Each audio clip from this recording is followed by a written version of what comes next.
Ah. Are you the librarian? Hi! Hi. What's Yes, your... I'm the librarian. Are you looking for something? Yes, I'm looking to talk with you. Can you come on out? Okay. Well, I'm the librarian. What can I do for you?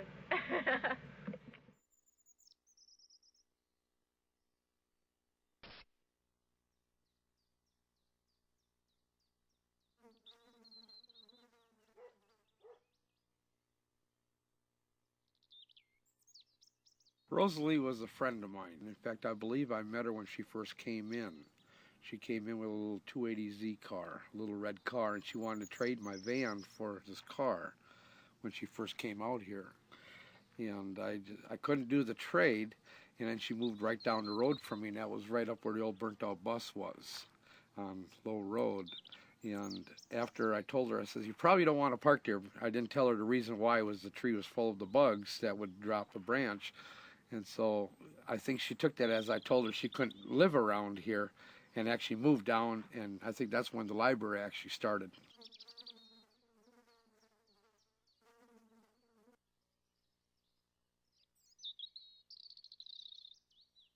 Oh, she was a happy person. Very happy. I mean, anywhere she'd come and sit down with her 12-pack of beer, the party was on. All the men liked her, the women liked her, the old women liked her, the young women liked her, and we weren't funny either. I didn't never know anybody she was funny with. I mean, you know, she was just a party. When she came, the party was on. That's why I used to live in that little rat's nest over there. And she'd come set her old 12-pack of beer on the floor, and the party was on. I didn't even drink a beer, but I drank beer with Rosalie.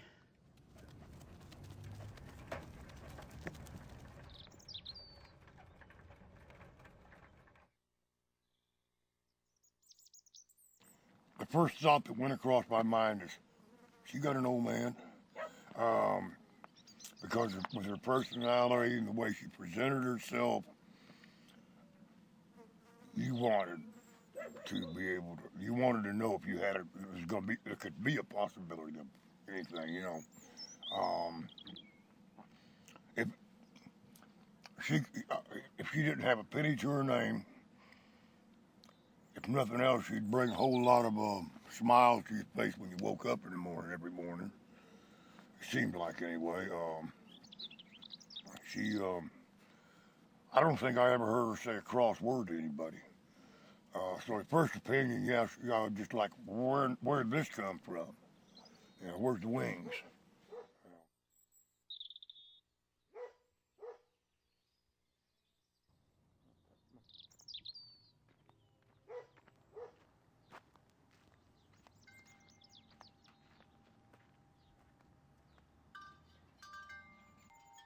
This is the Lizard Tree Library. I've got books here. Books about everything. They're all in order and categorized. Books, everything from travel to history, National Geographic, romance, anything you want.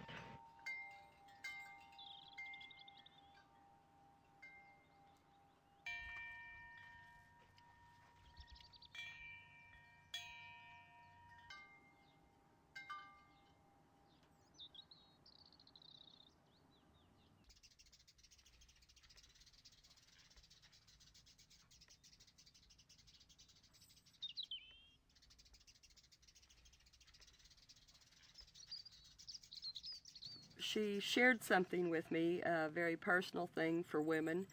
She had reconstructed breast. And as I said, she was a really beautiful woman. And she was insulted by what they did to her breast. It wasn't even, it's hard to describe. They reconstructed the breast on this beautiful woman, and they were lumpy, and they weren't symmetrical, they weren't pretty. And her attitude was not hurt feelings about the cancer. The attitude was, look what you've done to my body. I came to you with a beautiful body, and you did this. I would have looked better with no tits at all. And I couldn't argue with her because they did look like shit. I could have done better with Play-Doh. But They glowed in the dark. Yeah, one day somebody showed her that if you put a flashlight under it, they glowed, right? You know, so she and I were working together to make a little bra with little light bulbs under there. You made it. I made it, but I guess that's about when the end came, and I don't know whatever became of that.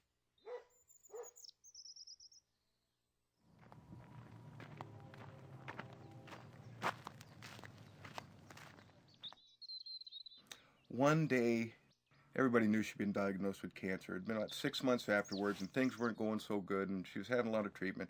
And I'd been reading Kubler-Ross's On Death and Dying, and it meant a whole lot to me. And so I don't know if I was misguided or not. I gave it to her to say, maybe this will help you cope with it. And about 2 weeks later, I saw her and I talked to her, and she said, I didn't like the book. Of course, that made me feel terrible because I didn't want to give her any stress. She says, it's all about accepting death. I don't want to accept it. I don't accept death. I want to be alive. And I don't want to read what's in that book. And so, you think, oh, well, if you'd accepted it, maybe you'd been happier. But no, that was her thing. I'm not going to die, so why do I accept death? And so that was a beautiful thing and a sad thing. And I felt bad that if I'd brought any unhappiness into her life before she died. But I'll always remember that she said, I don't accept that. I'm not going to die.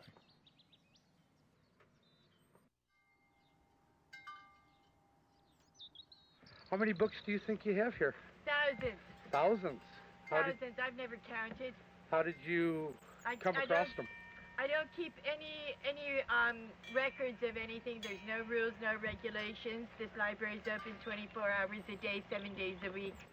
No library cards. You take whatever you want.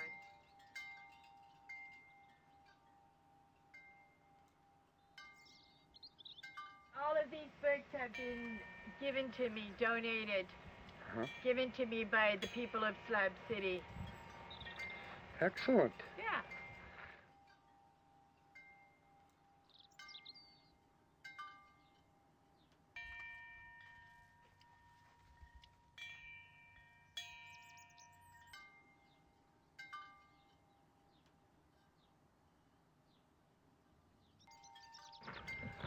This is the living room without walls.